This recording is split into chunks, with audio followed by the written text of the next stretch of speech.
There it is. This is a bruise.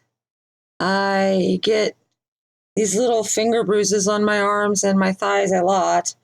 I used to think that they were me pressing down, but looking at the shape of this one, it's actually you can't really see it with this camera, but when you do a finger bruise, it's the bottom tends to be fat and the top tends to be thin.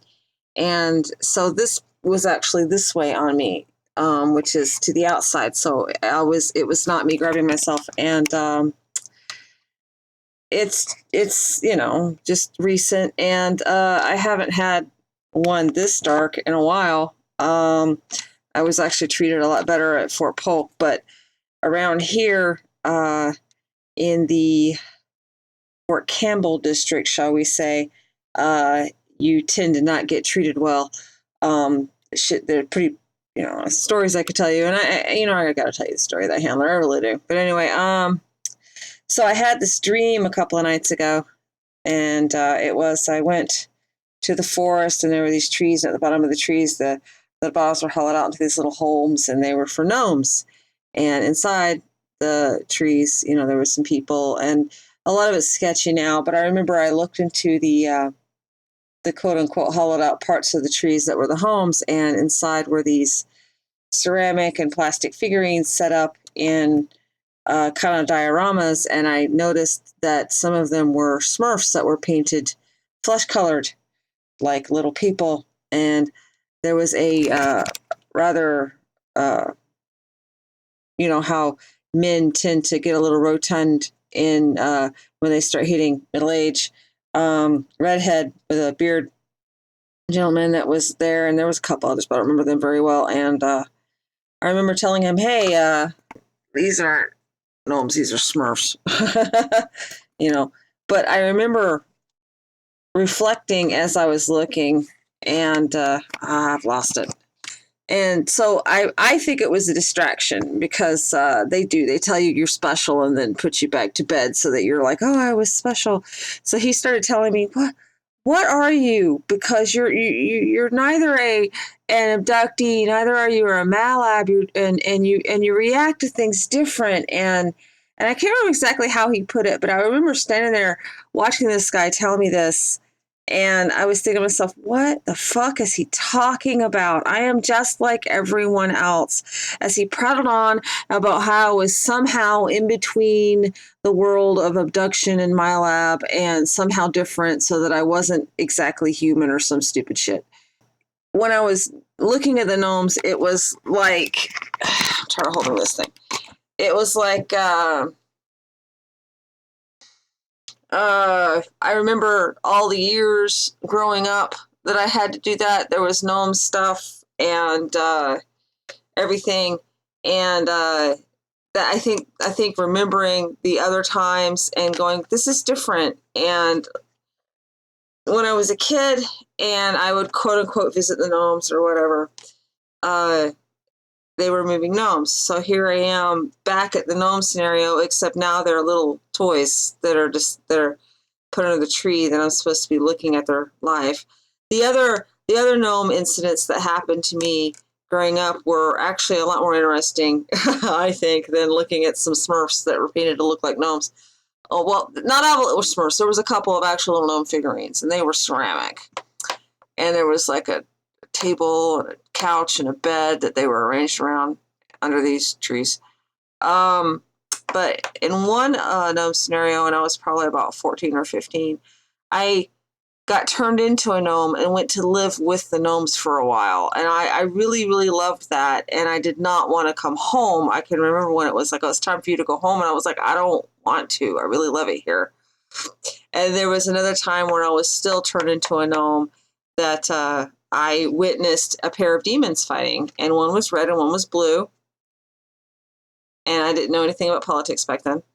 And they were having a slam dunk fight, and they were like in this makeshift wrestling ring, and I was watching them, and you could hear the stomping and everything, and I'm watching, and nobody was winning it. They were just pushing back and forth and throwing each other. There was no win, and I had walked around to go back to the gnome people. That's all I really remember of any gnominess from my childhood.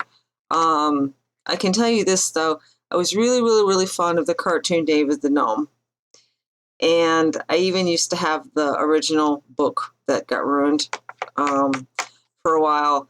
And one thing I've noticed is that in the Milab situations, or even with the abductions, you tend to reflect things you've seen on TV or whatever. And there are people that are like, well, they do that on purpose. And possibly they do. But I have a feeling that a lot of that's you, because I've noticed that,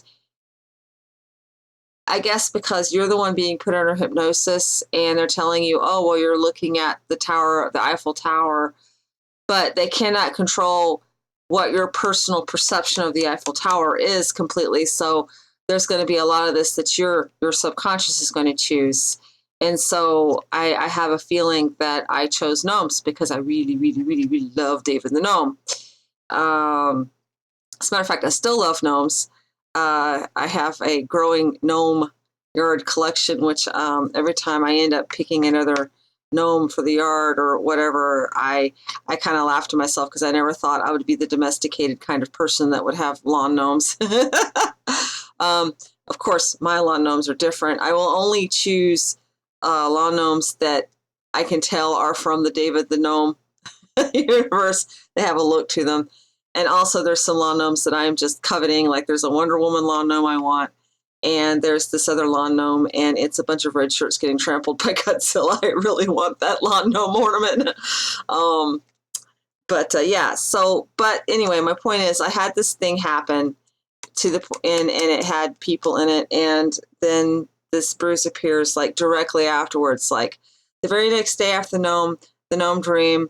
I had a swollen left leg because I had, because my knee, sometimes it just stacks up. God only knows why. Usually it's from overt exertion, like being on the treadmill too long or something.